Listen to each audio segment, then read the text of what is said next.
Mein Name ist Norbert Skowronek.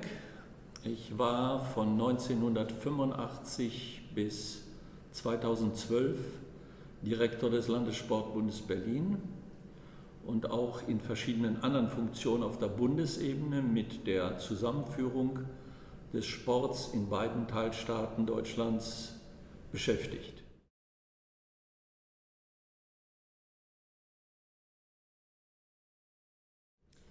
Den Mauerfall am 9. November habe ich erlebt bei einem Interview mit dem damaligen Sportchef der Berliner Morgenpost. Und wir haben ein ganz anderes Thema damals behandelt, nämlich das Thema Freizeit- und Breitensportentwicklung in dieser Stadt und haben danach auch überlegt, na, wie geht das weiter, welche Möglichkeiten ergeben sich damit, in der gesamten Stadt etwas zu tun und eine Entwicklung im Freizeit- und Breitensport in ganz Berlin zukünftig zu gestalten. Aber das war dann schon mehr in die Zukunft gerichtet und hatte noch nicht die Grundlage, die es dann später hatte.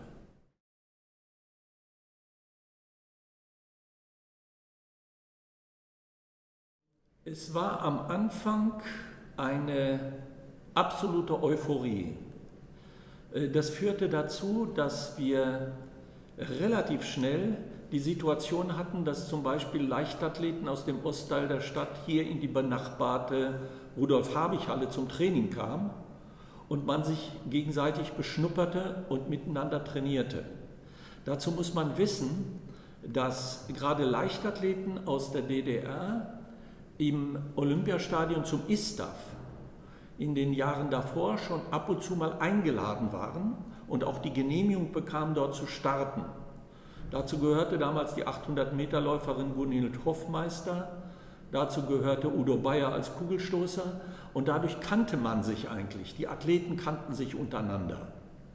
Und dadurch gab es keine Berührungsängste, also im Sport, das was ich in der Leichtathletik erlebt habe, man war relativ schnell beieinander und hat gemeinsam trainiert und hat darauf gewartet, wie geht es politisch weiter? Denn das war ja im November 1989 noch nicht erkennbar, welche Entwicklung der ganze Vorgang nimmt.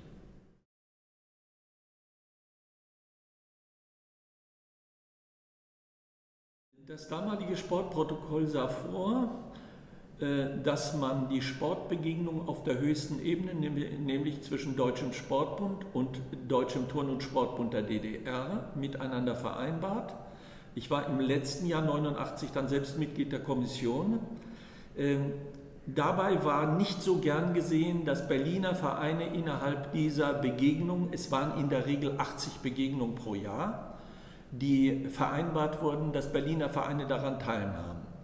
Darauf hat der Deutsche Sportbund immer Wert gelegt und so gab es zwischen 2 und 4 Begegnungen mit Berliner Vereinen. Das wurde nicht gern gesehen. Nach Honeckers Besuch im Saarland war man dann interessiert daran, eine Städtepartnerschaft zwischen Berlin-West und Berlin-Ost, also Hauptstadt der DDR mit West-Berlin, hinzubekommen.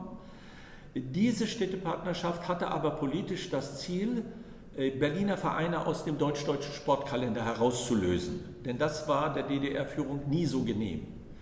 Deswegen ist diese Städtepartnerschaft auch nie zustande gekommen.